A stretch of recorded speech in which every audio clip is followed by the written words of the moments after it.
right, so fire pumps. Two main types that we see, diesel, electric. The only real difference is the driver, okay?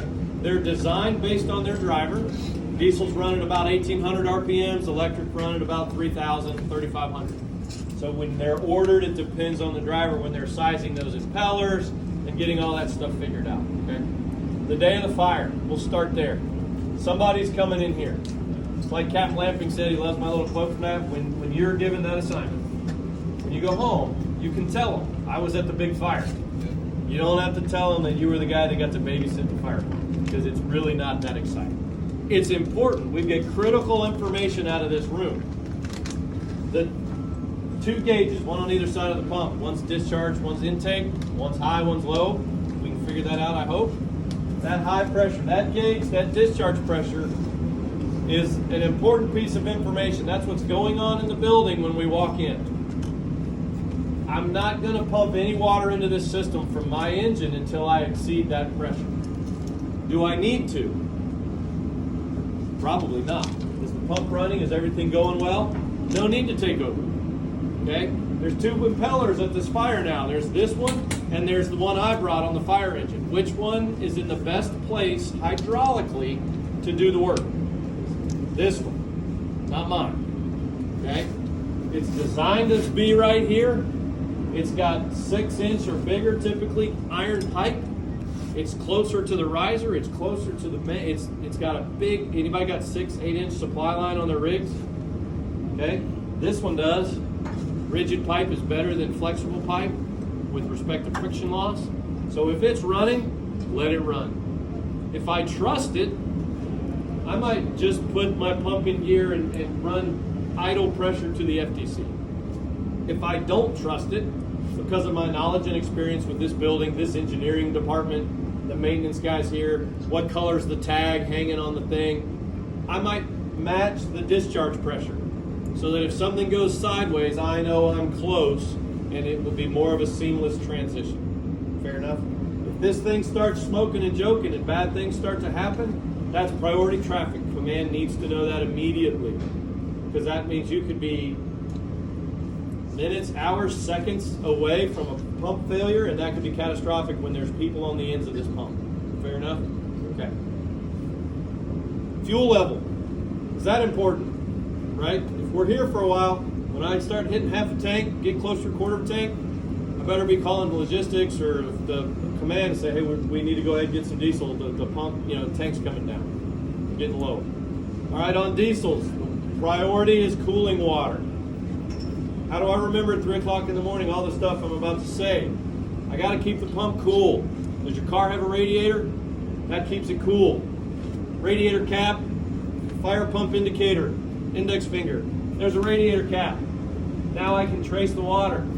This is the reservoir. These pipes go into the engine. These two pipes, this is the heat exchanger. Does that really matter? No, just trace it.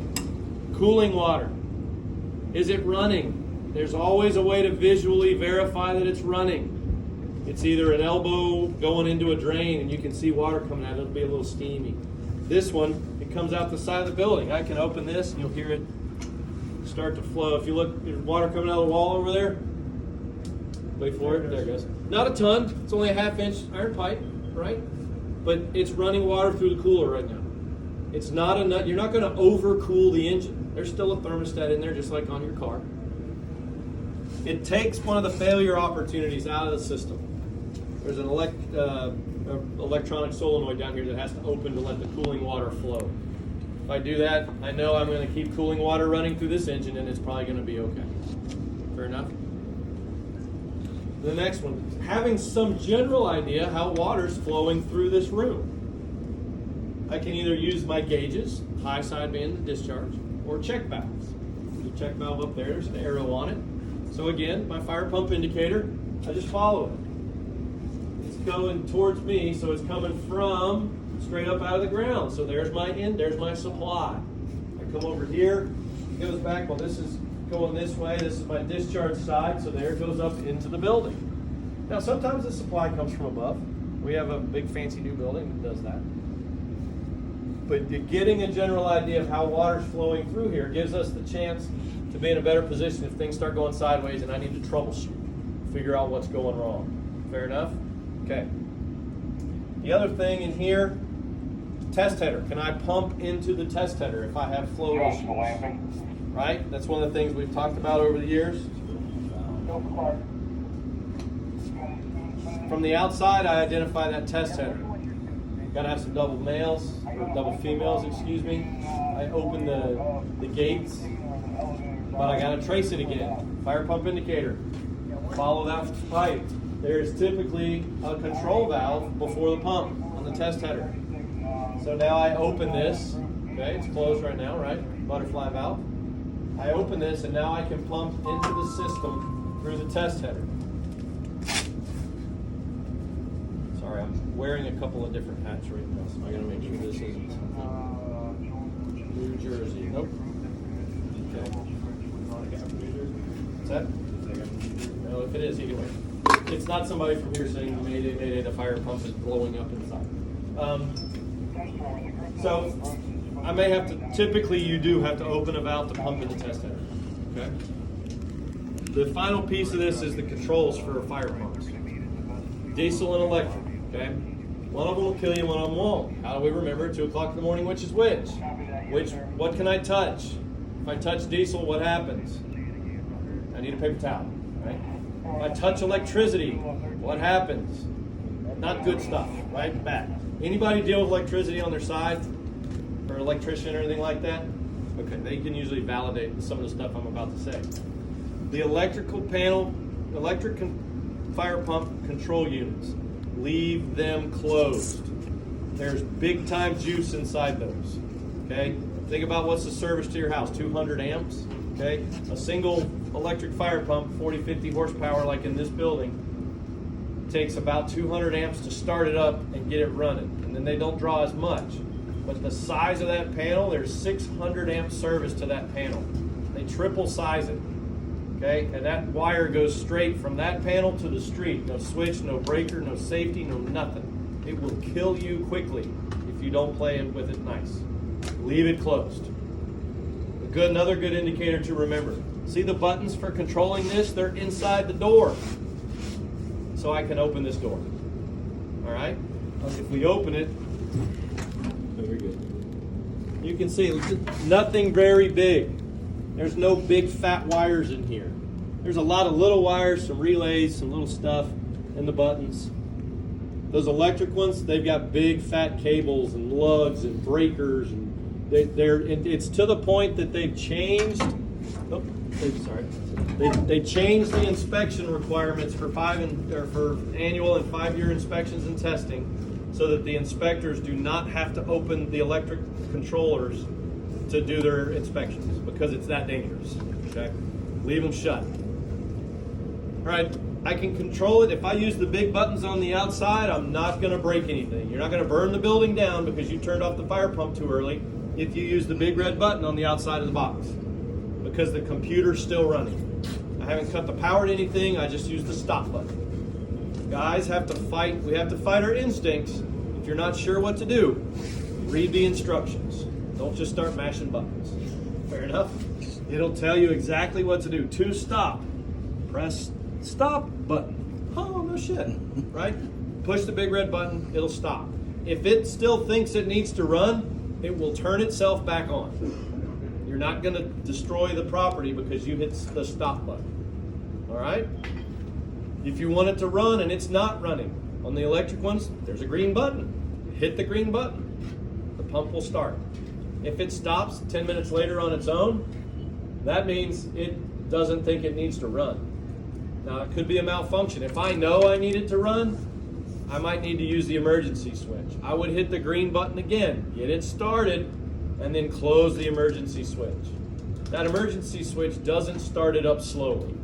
That's basically a blade switch that connects the pump to the street. And that can be very exciting and catastrophic inside that metal box that's made to contain it. So when you use the green button, a lot of times there'll be like a ramp up. It'll start with 2 phases and then add the 3rd phase of electricity to come up to full speed. There's a couple different ways they can ramp them up to start.